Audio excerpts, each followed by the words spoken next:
जनतांत्रिक गठबंधन में भारतीय जनता पार्टी सबसे बड़ी पार्टी है और नेतृत्व का मसला भारतीय जनता पार्टी का अंदरूनी मसला। जहाँ तक जनता दल यूनाइटेड का संबंध है या हम लोग जैसे सहयोगी दल का संबंध है, हम बंधे हुए हैं और हमारे लिए ज़्यादा महत्वपूर्ण है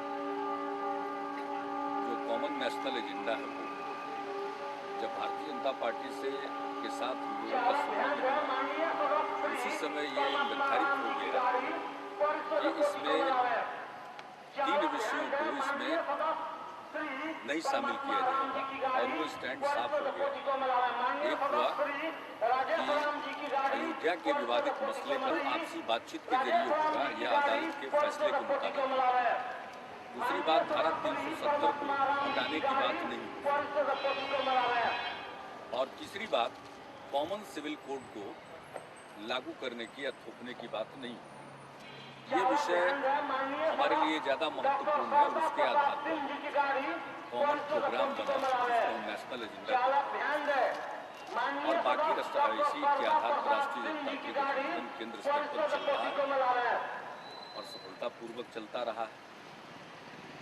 भारतीय जनता पार्टी ने एक निर्णय लिया है आडवाणी जी को नेता घोषित करके, तो मेरी समझ से स्वाभाविक क्रिया है।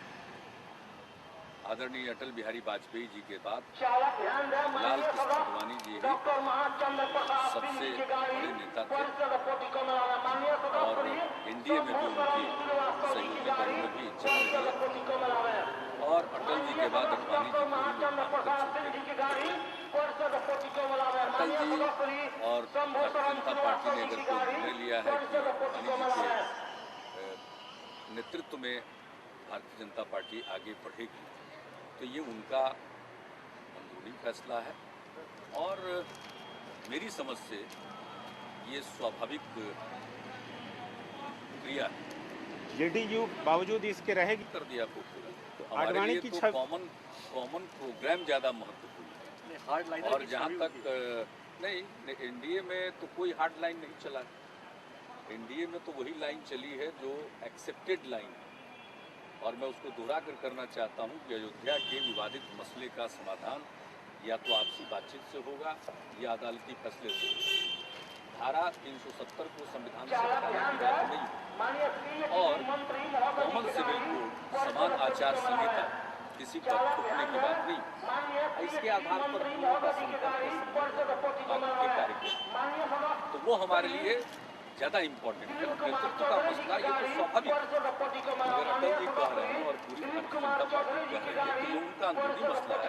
लेकिन अगर आप हमसे पूछें तो मेरी समझ से तो ये स्वाभाविक घटना है। लेकिन आडवाणी की छवि आरएसएस से भी खासा तौर पर जुड़ी हुई है और अयोध्या मसले पर भी वो बार बार बोलते हैं। आडवाणी जी को बहुत बार गलत भी समझा गया, दूसरे लोगों ने भी गलत समझा और अपनी पार्टी के लोगों ने भी गलत समझा।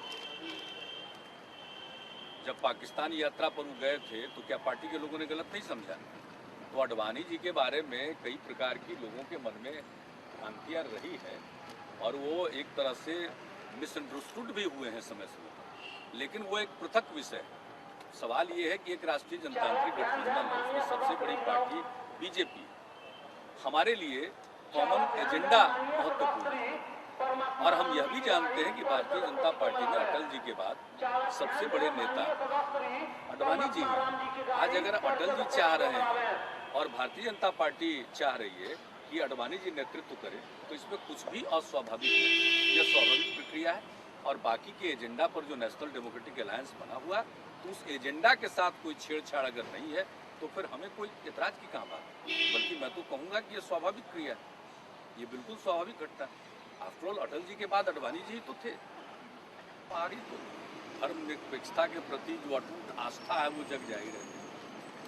जब एनडीए बन रहा था और एनडीए जब नहीं भी बना था, जब 98 में एक सरकार बन रही थी, तो भी हम लोगों का आग्रह इसी विषय पर और उसको स्वीकार किया गया। जो 3 विवादित मुद्दे थे उनको स्वीकार किया गया और उसके बाद हम लोग आगे बढ़े। और बाकी का प्रोग्राम तो जो आम लोगों के हित में प्रोग्राम है उसके साथ हम लोग बंधे हुए। अकलियतों के उत्थान के लिए 10 सूत्री पूरी सरकार का कार्यक्रम है और उसमें हम लोग मिल करके काम कर रहे हैं। इसलिए आडवाणी जी का बनना भारतीय जनता पार्टी के लिए बिल्कुल स्वाभाविक है, इसमें कुछ भी अस्वाभाविक नहीं। ये संभावना तो पिछले 6 महीने से ही प्रकट की जा रही है। बीच में अटकलों पर विराम लग गया और फिर से अटकलबाजी का दौर शुरू हो गया, क्योंकि सब कुछ तो यूपीए के सहयोगी घटक दलों का और उनके समर्थक दलों पर निर्भर करता है। कोई मध्यावधि चुनाव होगा तो विपक्ष के कारण तो होगा नहीं, वो तो उनके आपस के संबंधों के कारण होगा। अगर हुआ तो, और अगर होगा तो हम लोग तैयार हैं कि भारतीय जनता पार्टी के नेता होंगे। अगर ऐसी कोई नौबत आती है, भाई ऐसी परिस्थिति उत्पन्न आएगी तो होगा। डिप्टी प्राइम मिनिस्टर तो बहुत दिन तक नहीं थे, बहुत बाद में deputy prime minister Advani ji बने थे। तो जिस दिन डिप्टी प्राइम मिनिस्टर बने थे उस समय भी ये बात प्रकट हो गई कि अटल जी वो किस प्रकार की घटना थी, क्या घटना थी। अभी बहुत ही सुबह तक तो मुझको यही सूचना मिल गई है कि अभी उसको लेकर के कंफ्यूजन